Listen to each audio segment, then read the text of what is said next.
Assalamualaikum warahmatullahi wabarakatuh, salam jumpa lagi di channel ini. Ya, Manchester United akan menjalani tur pasca musim ke Malaysia dan Hong Kong setelah Liga Inggris 2024-2025 berakhir. Klub berjulukan Setan Merah dan saat ini menghuni tangga ke-14 klasemen Liga Inggris tersebut akan menyambangi Malaysia pada 28 Mei 2025. Sebagaimana dalam rencana, Manchester United akan bertanding melawan pemain-pemain dari kawasan ASEAN pada 28 Mei 2025. Beberapa pemain dari negara-negara di ASEAN telah dipanggil untuk masuk dalam jajaran pemain ASEAN All-Star termasuk dari Indonesia. Namun di balik itu, pertandingan ini spesial dan penting bagi Malaysia karena menjadi tuan rumah bagi klub sebesar Manchester United. Bagi FAM, pertandingan ini merupakan momen yang sangat berarti bagi sepak bola Malaysia dan ASEAN. Pertandingan ini akan menumbuhkan budaya sepak bola di Malaysia dan di kawasan ASEAN. Sehingga Presiden FAM pun mengajak para pendukung di Malaysia dan di kawasan ASEAN untuk datang memenuhi stadion serta memberikan dukungannya. Ya, ajakan Presiden FAM ini dapat dikatakan sebagai salah satu misi tersembunyi di balik kedatangan Manchester United ke Malaysia. Hal ini memang wajar, karena dalam beberapa kompetisi yang diikuti oleh timnas Malaysia, penontonnya akhir-akhir ini mengalami penurunan. Suporter yang datang mendukung timnas Malaysia jauh dari harapan. Misalnya di laga baru-baru ini saat melawan Nepal, pada kualifikasi Piala Asia 2027. Jumlah penontonnya sepi, dan jauh dari kapasitas stadion yang besar. Malah yang terlihat pendukung-pendukung Nepal. Sehingga saat itu pun ragam tanggapan muncul ke jagat maya. Assalamualaikum warahmatullahi wabarakatuh. Sekarang kami berada di Stadium Nasional Bukit Jalil ya, untuk menyaksikan perlawanan Pesta Bola Merdeka di antara Malaysia dengan Filipina. So amat sedih amat sedih. Hari ini kami datang dekat luar semua sunyi, tak ada ultras. Tak ada ultras, sunyi. Boleh tengok tak ada orang. Jumlah penonton yang sangat kurang, Tanya apa perasaan dia tengok bola Malaysia tanpa ultras bang? Oh, kurang semangat ah. Macam tengok macam keluar tahlil kesyukuran. Memang lain ah. Memang lain rasa lain bang. Ya. Rasa tak ada ultras. Rasa macam tahlil kok. Saya 1 2 3. Dan malah ada yang membandingkannya dengan pendukung timnas Indonesia. Bahrain betul-betul koyak dengan penyokong Indonesia. Dari jurulatih dia, penyokong dia, sampailah penjaga gol dia langsung tak dapat terima hentaman padu penyokong Indonesia. Itu jelas membuktikan bahawa perang cyber dan sokongan padu di stadium sangat penting kerana ia jelas dapat mengganggu emosi pemain lawan. Jurulatih Bahrain sendiri akui suasana di stadium hari itu cukup luar biasa kerana setiap saat ada sorakan dan jeritan dari penyokong Indonesia. Ini yang seharusnya Malaysia contohi untuk perlawanan dengan Vietnam dan perlawanan seterusnya. Kita kena ganggu emosi mereka secara cyber dan di stadium. Ultras Malaya kena dibantu oleh penyokong Malaysia yang lain. Ya, jangan hanya Ultras Malaya saja yang bersorak. Setiap saat kena ada sorakan yang boleh bagi semangat pada pemain kita dan mengganggu emosi pemain lawan. Sebelum perlawanan pula, geng-geng netizen boleh lancarkan gangguan psikologi pada pemain dan jurulatih mereka. Setakat yang saya tahu, hanya juara kumpulan sahaja dapat ke peringkat seterusnya untuk Piala Asia ni. Maka kita kena pulun habis untuk menang semua perlawanan. Nah, hal seperti ini tidak hanya terjadi pada level timnas. Menurut warganet sebelah, dalam Liga Malaysia pun pendukungnya juga mulai menurun. Sehingga ada fenomena yang mereka sendiri pertanyakan ada apa dengan sepak bola Malaysia.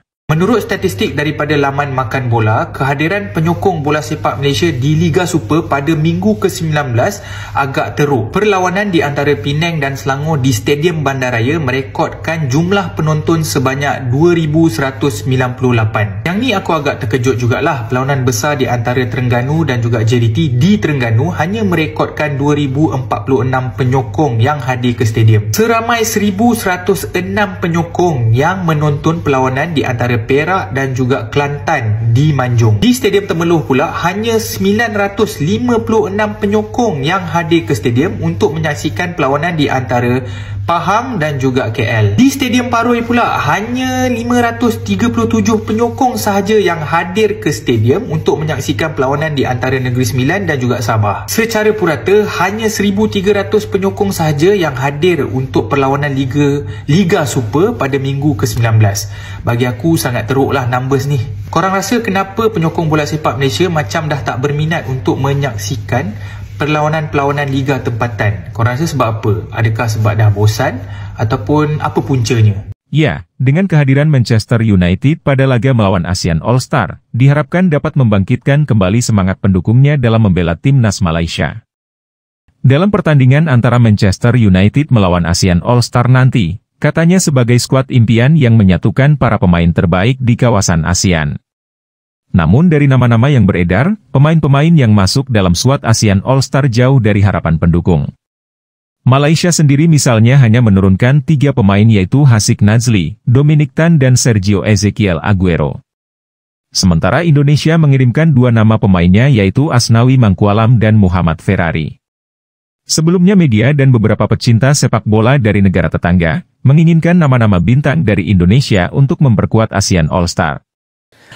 Center back pertama, kita nak bariskan daripada Indonesia. Siapa lagi kalau bukan kapten dia? Yang juga sekarang ni Kapten Venezia ni sekarang ni. J. Itzes. J. Noah Itzes. Asian All-Star. Korang boleh bayangkan tak? Kalau Arif Aiman dengan Marcelino Ferdinand main dekat dalam satu tim yang sama. Marcelino Ferdinand dan Arif Aiman bakal bergabung.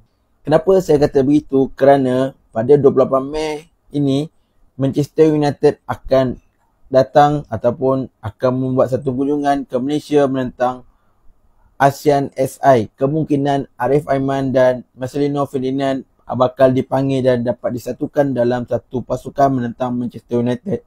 Ini adalah satu harapan peminat-peminat bola sepak ASEAN ingin menyaksikan Arif Aiman dan Marcelino Ferdinand yang mana 2 Mei ini adalah pemain terbaik di ASEAN bakal bergabung pada satu pasukan, dan kita mengharapkan 2 pemain ini dapat dipanggil apabila menentang Manchester United. Namun harapannya pupus karena Indonesia hanya mengirimkan 2 pemain. Semalam ASEAN Football telah mengumumkan bahawa 2 pemain Indonesia yang akan mewakili ASEAN All-Star iaitu Asnawi Mangkualam dan Muhammad Ferrari yang bermain di kelab di Asia Tenggara. Ini kita dapat tahu di mana pemain ASEAN All-Star akan diwakili oleh semua pemain ASEAN, dan kita tidak akan dapat melihat Marcelino Ferdinand bermain menentang Manchester United pada kali ini.